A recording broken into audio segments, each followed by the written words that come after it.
بسم الله إن الحمد لله نحمده ونستعينه ونستغفره ونعوذ بالله من شرور أنفسنا ومن سيئات أعمالنا من يهد الله فلا مضل له ومن يضلل فلا هادي له وأشهد أن لا إله إلا الله وحده لا شريك له وأشهد أن محمدا عبده ورسوله صلى الله عليه وسلم بلغ رسالة وأدى الأمانة ونصح الأمة وجاهد في الله حق جهاده حتى أتاه اليقين. Barcha alamlarni yo'qdan bor qilib, tarbiyalab, rizqlantirib turishi, o'zimizning ilahimizga, o'zimizning Robbimizga, o'zimizni tarbiyalab turishi zotimizga barchadan maqtovlar. Biz onundan maqtaymiz, onundan zo'rlaymiz. Barcha g'iybatlarni bir kimga ulush chiqarmishan, onundan qilamiz. Ham o'zimizning kimchiliklarimizdan, o'zimizning xatolarimizdan Alloh taolodan afv so'raymiz. O'zimizning noshar nafslarimizdan, noshar ishlarimizdan Allohga sig'inamiz. Allohdan sig'inu so'raymiz.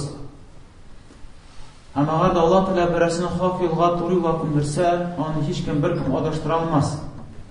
Kimni Alloh taolo adashtirsa, uni hech kim bir kimda haq yo'lga to'g'ri yo'lga qo'ndira olmas.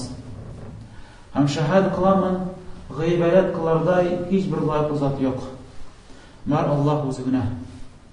Ham shahad beramiz shundan Muhammad degan kishi Alloh taolaning suyukli paygambari onun quli.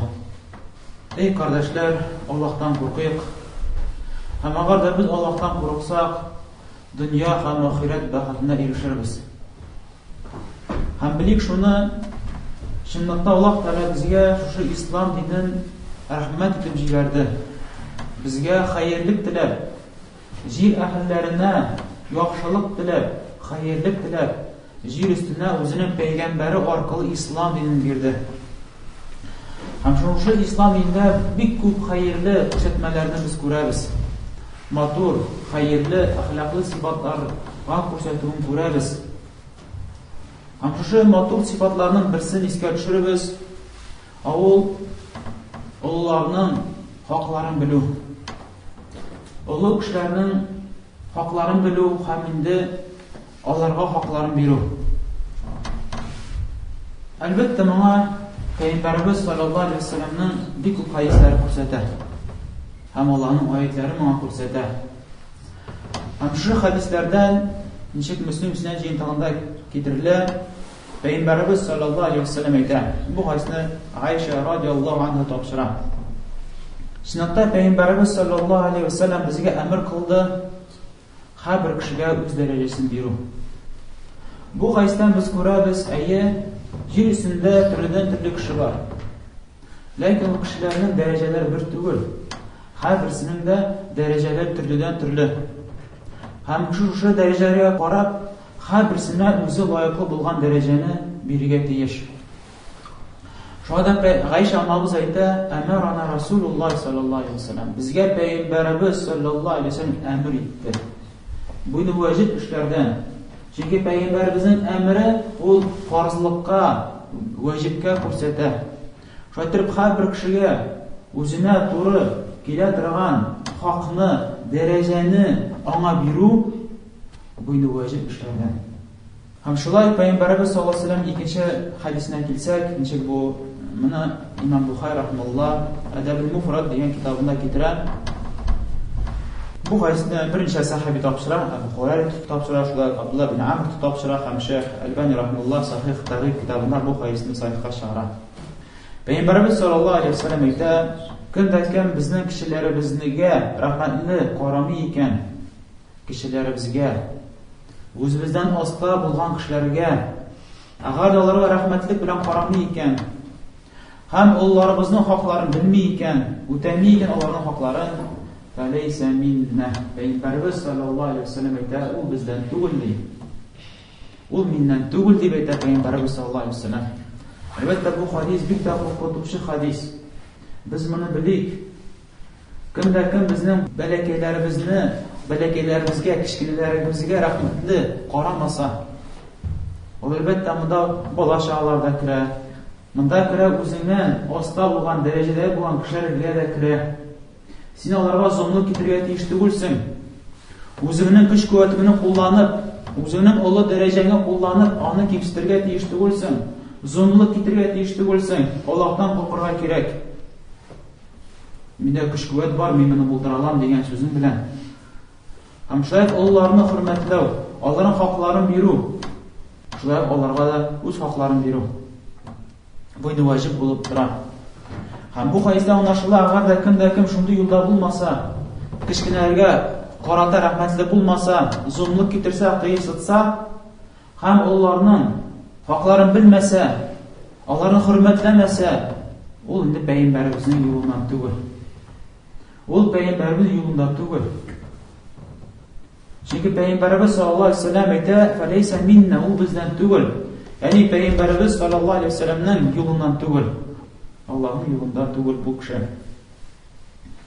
Һәм пәйгамбәребез саллаллаһу алейһи ва саллям, ничек без беләбез, ул Коръәнне тормышка аштыручы булды. Ничек менә Гайшәдә, анабыз Гайша бездә хәбәр бирә, үзенең сүзләрендә, сахих шылбырларында китерелә хадис Гайшәдән, Sünnətdə Peyğəmbərimiz sallallahu aleyhi ve sellem Kur'an idi. Onun ədəbi, onun əxləqi, onun duruşu Kur'an idi. Yəni Peyğəmbərimiz sallallahu aleyhi ve sellem Allah'ın kitabın Kur'anını turmuşda, təcribədə kullana idi. Nindigine sözlər, nindigine ayetlər bulmasın, Peyğəmbərimiz onu turmuşda aştıra idi. Tulusu bilən Kur'an idi. Yer üstündə yürü duran Kur'an idi. Nə Peyğəmbərimiz sallallahu aleyhi ve sellem bizə bir də örnək buldu. Həm Kur'an'ı anlauda Peyğəmbərimiz sallallahu aleyhi ve sellem күрсәтүче buldu. Həm şulay mənə dürüst şılbırlar bilən kilə əsər Peyğəmbərimizdən. Qaç al Məkkəni açqaç, kişilər indi İslam qabul etə başladılar. Abu Bakr radiyallahu anhu özünün ətisi alıb kilə. Osman isimli ətisi. Şu ətisini alıb kilə. Abu Quhafa deyib aldılar idi onun ətisin. Ama o ətisi bir tapqat yaşda, ulu yaşda idi. Şeşləri op-op-bağ idi, ağarğan şeşdə idi. Həm Peyğəmbərimiz sallallahu aleyhi ve sellem'i alıb kilən. Həm Peyğəmbərimiz sallallahu aleyhi ve sellem şaqqatıb aytər, "Nişləb alıb kildin bu ulu kişini?" deyib. "Min bit uzun baraydım" deyən adı. "Min bit ana uzun baraydım." Şonsan Abu Bakr radiyallahu anh aytər, "Ya Resulullah, sen haqlaraq sənə kelirgə." Həm bu aytisi kilə İslamın qabul qılarğa. İslam dinin qabul qırıya Peyğəmbərimizə kilə. Həm Peyğəmbərimiz sallallahu aleyhi ve sellem özünün qulun anın kukurəqinə qoya, həm Allah tələdən dua qılıb sırayı, "Ya Rabbim, anın yüreğinə İslam'ı kır, anın yüreğinə kengeyt." Həm ondan sonra bir də qurtqən yaxşı sahabələrdən anın etisi. Anın yüreğinə İslam dinə ötüb kırə, həm taqvalı bəndələrdən bula. Radiyallahu anhu. Şatrib Abu Bakr'ın üç buğunu da özü, anın bağları, həm anın ətisi üç buğunu idi sahabələr bulalar. Bu indi Allah Teala nimeti, kıvvetli, şu nimetini Allah Teala birə. Həm şu anda Allah Teala etə, "Laqad kana lakum fi Rasulillahi uswatun hasana liman kana yarjullaha wal yawmal akhir wa zakara Allaha kaseera." Kimdə kim kıyamet gündə Allah bilən görkəm rəvişdə uçraşırğa tili ikən, həm kimdə kim kıyamet gündə ümitlənə ikən cənnətkə, həm kimdə kim Allah Teala'nı көп искә төшерә ikən, onun üçün örnək, ən yaxşı örnək Peyğəmbərimiz Muhammed sallallahu aleyhi ve sellem. İhtibar etdik bu ayetə. Allah Teala aytə, kim tili Allah bilən görkəm rəvişdə, yaxşı rəvişdə, tənqidlənən halda түгел, başını asqa igen halda түгел, yəni bittim, halak buldum, cehennemli buldum diyen halde түгел, görkəm rəvişdə, Allah Teala'nın günahlarını ғafu etken rəvişdə, Allah Teala'nı cennetke kırtıp jibergen halde, hem kimdə kim Allah'ını көп искә төшерә икән, en görkəm ona örnək ol Peyğəmbərimiz Muhammed sallallahu aleyhi ve sellem. Əgər də kişi andi halda bulmasa, kıyamet gündə cennetke ümitlənməsə, Allah bilən yaxşı rəvişdə uçraşırğa tiləməsə, Allah'ını көп искә төшермәсә, zikr etməsə, əlbəttə onun üçün mühim түгел andi kişilərə. Andi kişilərə Muhammed sallallahu aleyhi ve sellem mühim түгел. Şuna da ol Peyğəmbərimizə eğilməydə görəsin sənəni. Bəlkə onun üstəvənə hətta Peyğəmbərimizin yolu bilən kurəşə də olanı. Ne üçün? Çünki o özünün nəfsinə qarşı bilə, onun qurbalıqına qarşı bilə, Onun yaşayan muhitkə qarşı kilə. Özünün nəfsisin, özünün muhitin, özünün qalətin kübrək üstün qoyar. Şimdi Allah'tan soruyoruz. Allah da böyle kontrollerden bizden kılmasın. Komşular dağı Ebu Davud Sünnet cintarında bir hadis getirilen. Bu hadisini Şeyh Albani rahimullah Hasan Gaşara bu yaxşı deyib eytər. Peyğəmbərimiz sallallahu aleyhi ve sellem eytər. İnne min icdəlillahi ikramə zi şeybətil muslim. Allah Teala'nı büyüklövdən bulubdıra. Allah'ın zorluğundan bulubdıra. Şəşi ağarğan Müslümanını hürmetləv. Ulu kişini hürmetləv. Bu indi Allah Teala'nı büyüklövdən. Bunda ko'rsatib tura, aşıqdan ko'rsatib tura, onlarını ılılav, zorlarını hürmet etu, onlara haklarını beru, bu indi gıybedet. Belki kurkem gıybetlerden. Belki hatta Peygamberimiz sallallahu aleyhi ve sellem onu attı, Allah'ını büyüklövdən, Allah'ını zorlavdan. Şuna da ulu yaşta kişilərə hürmetli bulsan, haklarını bilsən, şimdi Allah Teala'ya gıybet kılıçlardan bula turanlasın. Bir işinde yokka çıkmay, bir sözün de yokka gitmey, şu yolda tükkan mal mülketin de yokka gitmey, başası da Allah Teala'ya gıybet kılıdan bulup sonaltıran bulaşaq. Zul tabi'in bula. O tabi'in ismi Yahya ibn Sa'id el-Ansari radiyallahu anh. O Medine şəhərində müftü bir işi bular, hatta qazi bular. Zor imamlardan bular. Hem onun sözünü getirik. Bu da etti, bizge şunday sözler жеткирилdi. Yani sahabeler bizge şunday sözlerini жеткирdiler. Kimde kim ulu yaştagi kişiye sakın qarı iken, bu kişi vafat bulmaz, ölmez, hatta ona da şöyle sakın qaragancha. Bu kişi vafat bulmaz, bu kişi dünyadan çıkıp gitmez, hatta Allah Teala şöyle işleyecek, ona da yani ul qartayğaç, ulu yaşga жеткәч, ona da salqınlık bilen qarayacaklar, ona hürmetlemeyecekler. Hem bu Allah'ın sünnetinden. Senin diye amel kılarsan, bu amel bütün sözüne aylanıp qaytar. El ceza min cinsil amel. Kama tedin tudan.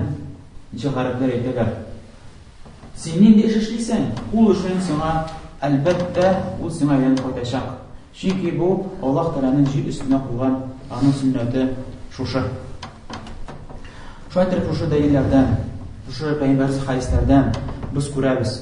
Ulu yaşta kişilərin haqlarını bilmək kerak. Onlara ixtibarlı olmaq kerak. Hem elbette bigirək də agar şu ulu yaşta kişilər senin etiyin bulsun, senin ulu yaşta baban bulsun, abiların bulsun, sana tuğanlar bulsun, yoki anda kuşilər bulsun. Agar da Allah şunday halda bulsa, bunda indi javoblığı dağı da artacaq. Çünkü bunda tuğanlık javoblığı da var. Hem indi onların hürmetli javoblığı da var.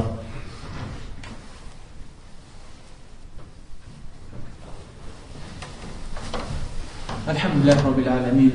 Ve la akıbatu lil muttaqin. Ve la udvane illa alel zalimin. Ve sallallahu ala nebiyyina Muhammedin ve ala alihi ve ashabihi ecmaîn. Hem biz kardeşlerim İslam dininin motorluğun. Nice İslam dini yoklap çığa güçsüzlerini hem hürmet bilen qarauğa emir etti. Kümme ayetler, kümme hadisler var. Eşkinelerini, melekelerine hürmet, merhametlilik bilen qarau. Ol hatın kızlar bulsun, ol bala şağalar bulsun mu? Hem şöyle ulu yaşka jetken qartlarga kilikme. Onlar da ulu yaşka jetken şimdi onların kollardan kış gite. Onlar zayıflanırlar, güçsüzlenirler. Hem onlar güçsüz halige düşerler. Hem İslam dini bizim matulluğundan onların yaklav, onlara derece veriyor. Hatta kışlıkta adetince güçsüzlerge ihtibar etme olunmasa da hem bu imansızlıktan, bu dinsizlikten. Agarda biz görəbizken şu bir halini güçsüzlerini hürmetlemeyler, onlarını imartka dereceye koyarlar, onlarga söz vermeyler, bu bütün imansızlıktan, dinsizlikten. Agarda biz Peygamberimizin turmuşunu qarasaq, Agar biz sahabelerinin, imamlarının, tabiinlerinin, galimlerinin tırmışlarını karasaq, sen görürsen, onlar vay kişiler kadar şu al bilmirler, yürümediler. Onlar güçsüz kişiler arasında kübrak tırmışlar ötkerdiler. Çünkü onlar bilirler, kayda Allah'ın rızası düşer, kayda Allah'ın rızalığı düşer, kayda Allah'ın rahmeti düşer. Ama Allah'ın dinini bilmevşiler, Allah'ın tirisini şiller. Onlar kübrak şu ulaşarlar, uralı biriler, boylar bilen, dereceli kişiler bilen, onlar bilen birge bulurga tırışarlar, onlar bilen birge oralaşarlar, ama lakin güçsüzlerini ortak koyarlar. Hem bu bilik bu kirisince bu kişinin tübençilikte ilteşek. Kirisince bu kişini kimsiteşek. Kirisince bu kişi fakirleneşek. Anlasaydı bu hallerini. Etkenimizce o kişi idol güçsüzlerine. Cismi yağından da, hem ruhi yağdan da, hem şunu anlay başlagaç Allah karşında özünde tübençilikli tuta başlatırganlar. Bir kıssani iske düşürüyorlar. Bu kıssa Tarih Dimeşk diyen kitabında getirilir. İbn Manzur, bu kitabın yazanda.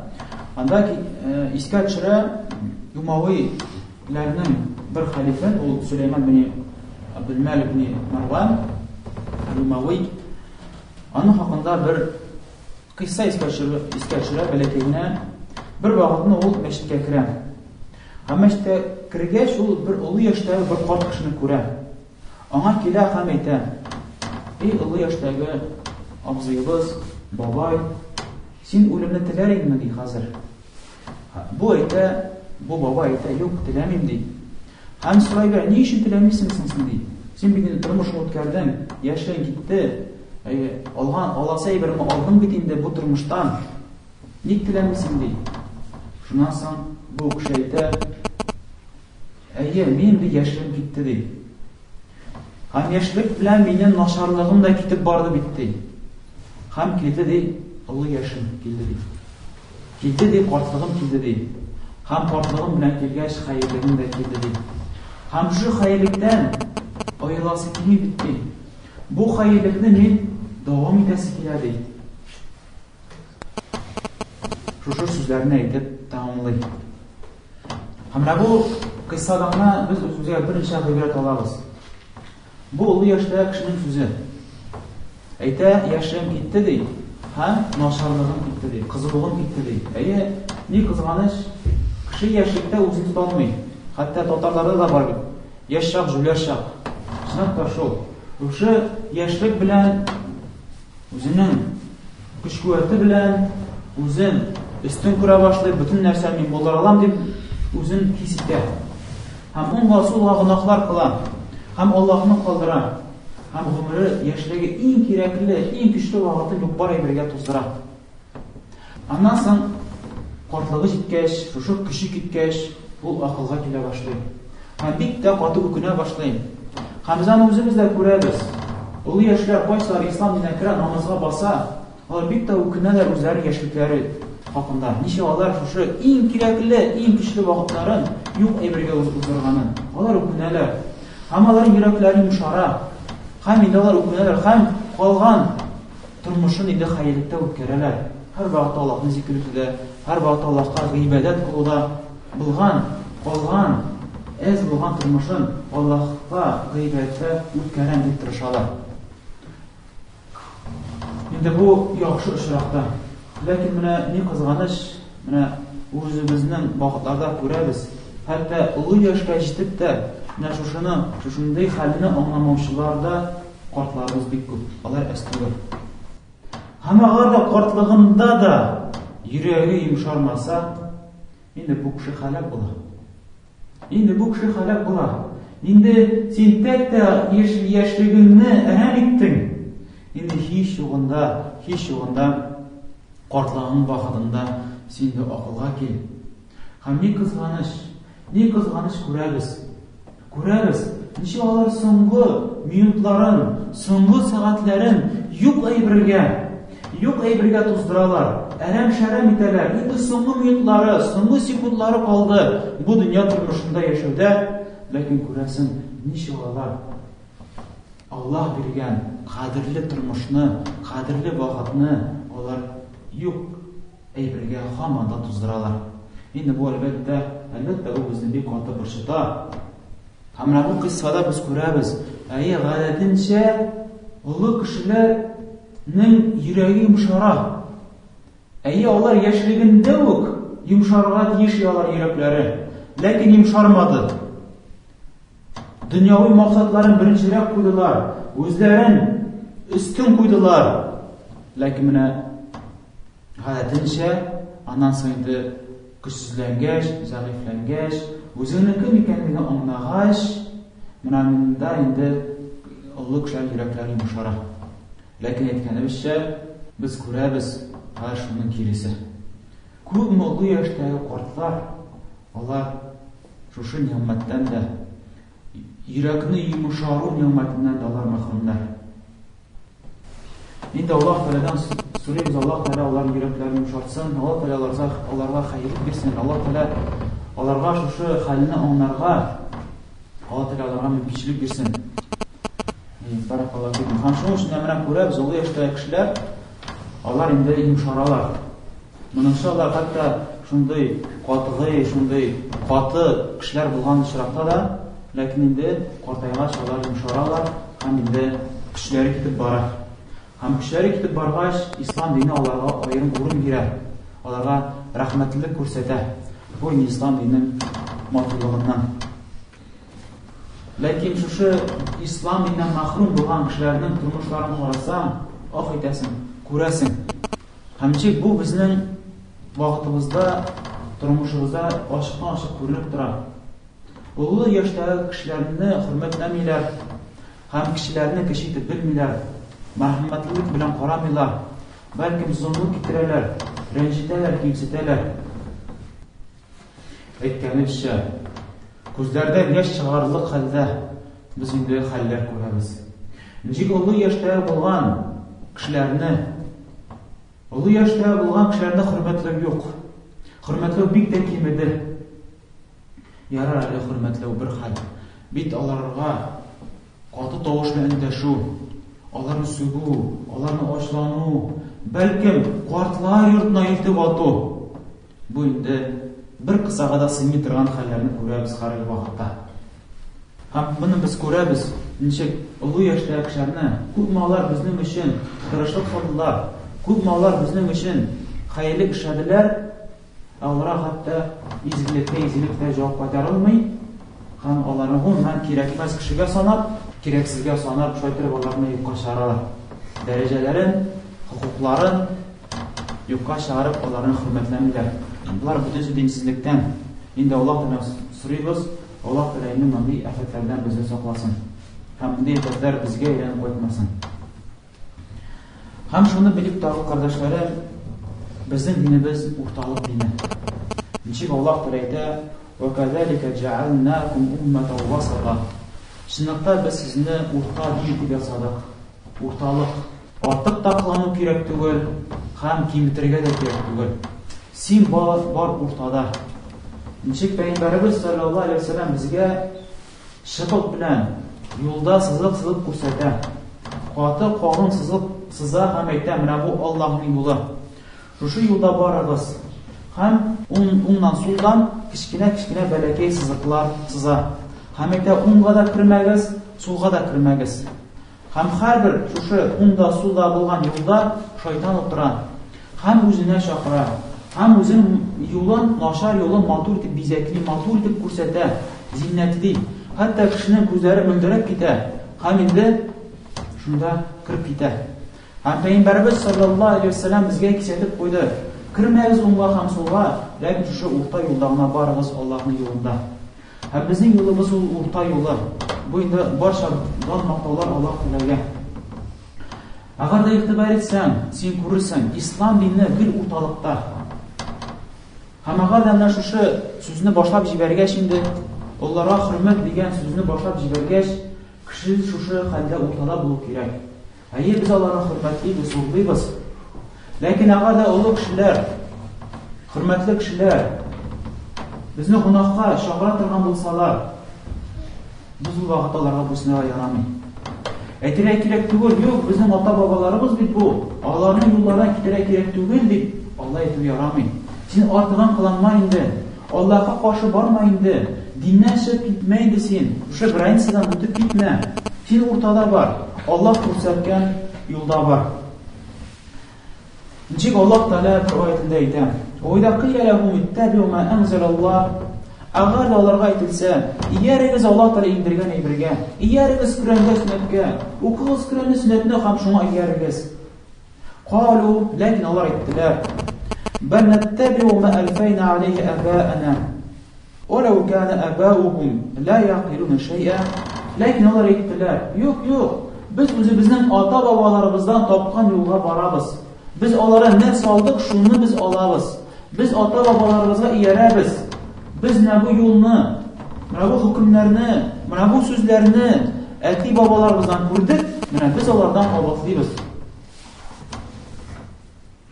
Аннан соң Аллаһ Тәгалә аларга каршы чыгып әйтә: "Хәтта аларның әти-әниләре, ата-бабалары белмәсәләрме, вала яхтадун, һәм туры юлда булмасалар да, барып аларга иярәсезме? Алар хаталансалар да, барып аларга иярәсезме?" Менә шулай Аллаһ Тәгалә каршы чыгып әйтә, аннан соң мисал бирә. وَمَثَلُ الَّذِينَ كَفَرُوا كَمَثَلِ الَّذِي يَنْعِقُ بِمَا لَا يَسْمَعُ إِلَّا الدُّعَاءَ وَالنِّدَاءَ. Һәм кафирләрнең мисаллары булып тора шул. Кайсысы алар аңламыйлар, белмиләр һәм ишетмиләр дә, илля мәгәр кычкыру һәм эндәшүне. Һәм тәфсир китапларын ачып карасаң, ул менә көтүне күз алдына китерегез ди. Көтү, сары көтү, сыер көтүе, дия көтүе. Һәм анда бар көтүче. Көтүче кеше бит инде. Һәм көтүче кеше кычкыра: "Эй, анда барма, кит аннан", дип шайтырып, хайванга кычкыра, "Шулай, кая барасың, анда кая керәсең басуга", дип. Кеше нишли? Кеше теле белән, сүзләр белән, җөмләләр белән хайваннарга кычкыра. Хайваннарга килгәндә, ул нәрсә дип аңлый? Кешенең әйткән сүзен аңлыймы ул? Менә унга кирип китмәсә, хушлык тәле хуҗа, әйдә кирмибез унга дип. Юк. Ул хайван аны аңламый, ул аңлый фақат шу тавышның гына ишетә. Агар да кычкыру дигән тавыш, ат тавыштырак, монда нәрсәдер бар. Әйе, монда кул селтәнә башлады, ана таяклар ишеп китте. Анда барга ярамыйдыр. Әни нәрсә генә аңлый ул? Шу кычкыруны гына аңлый ул. Ул аңламый кешенең сүзен әйткәнен. Менә кардәшләрем, Аллаһ Тәгалә нинди мисал китерә кафирләргә. Кафирләрнең мисалы нәкъ шундый. Менә кашан аларга Аллаһның аятын укыйсың, Аллаһның сүзләрен ишетә ул. Әйе, бу Аллаһның сүзе, әйе, шуны эшләргә кирәк, әйе. Ул аны ишетә, ләкин аның ишетүе ничек кенә булып кала. Менә бу хайваннар көтүченең сүзен ишеткән кебек кенә кала. Аңламый, нәрсә әйткәнде белми. Менә нинди хәлдә алар кафирләр, иманга килмәүчеләр, Аллаһ диненә ашыкмаучыларның хәлләре шундый бик тә куркыныч хәлдә. Әлбәттә, бу мисалны без бирмибез. Моны Аллаһ Тәгалә, кешеләрнең күңелләрен белүче, кешеләрнең хәлләрен белүче Аллаһ Тәгалә шуны мисал бирә. Менә кафирләрнең мисаллары шундый бит. Алар Коръәнне ишетсәләр дә, алар аны ишетмиләр.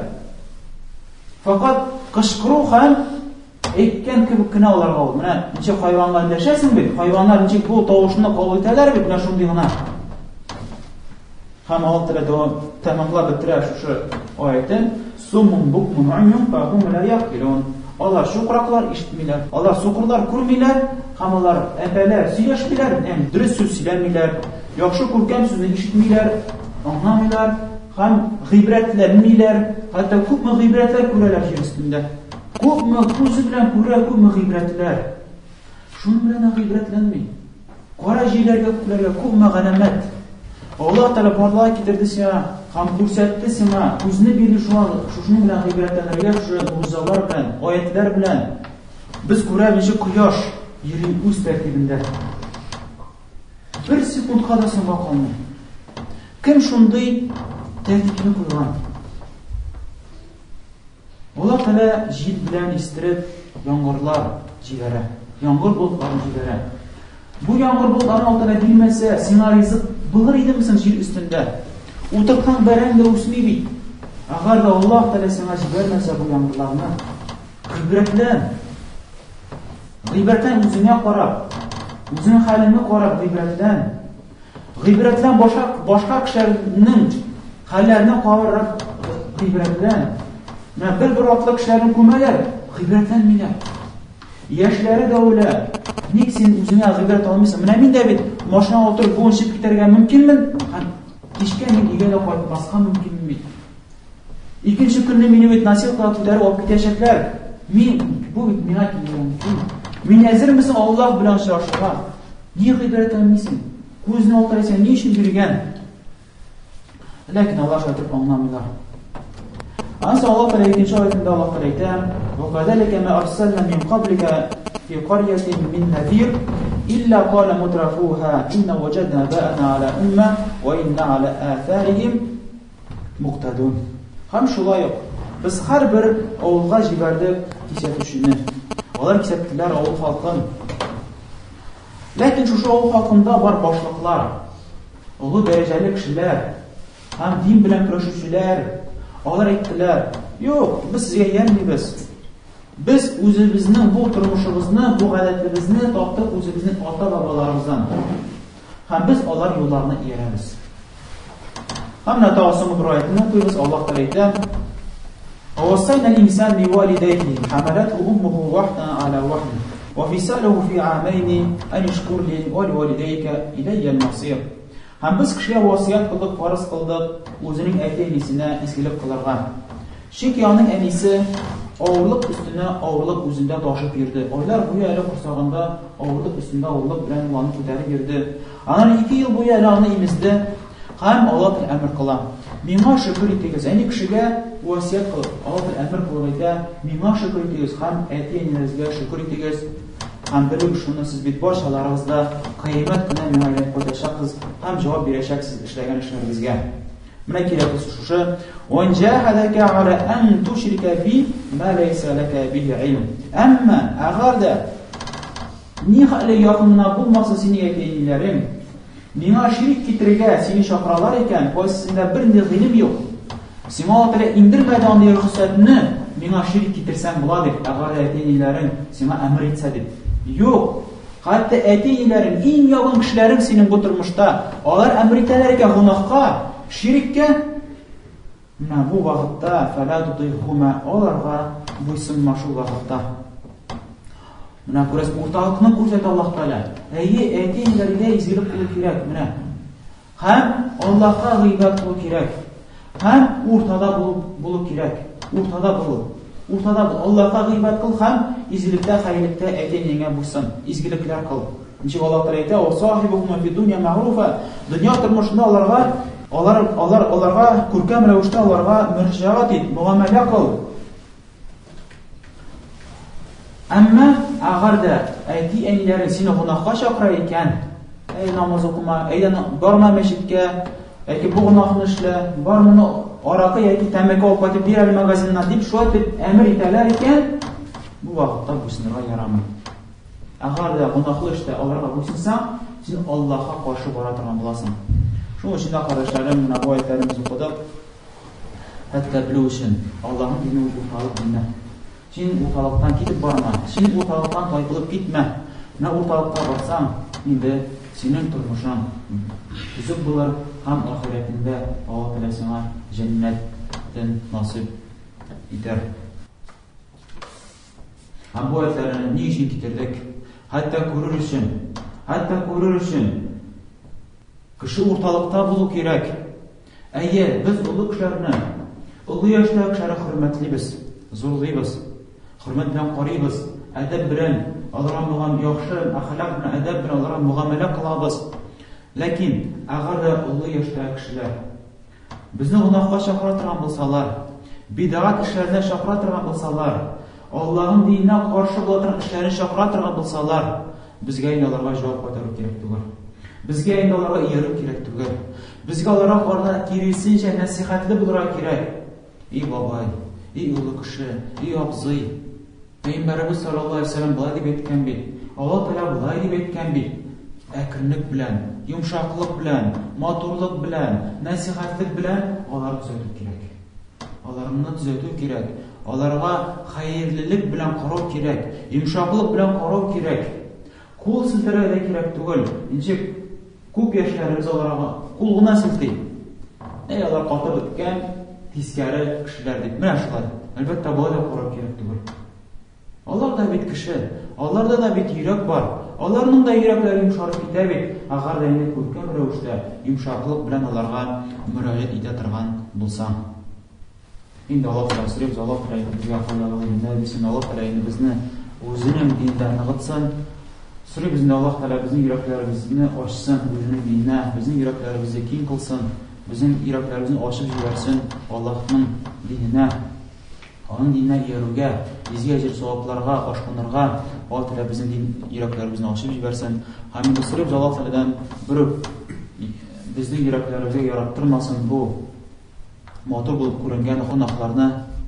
Һәм сөрәбез Аллаһ Тәгаләдән безнең кимчелекләребезне гафу кылсын, безнең мәйетләребезнең кимчелекләрен гафу кылсын. Һәм бергә җәннәттә очрашып калганга Аллаһ насыйп әйләсен. Раббана атина фид дунья хасана ва фил ахирати хасана ва қина азабан нар. Гуфраника раббана ва илайкал масир ва aqimiss salah.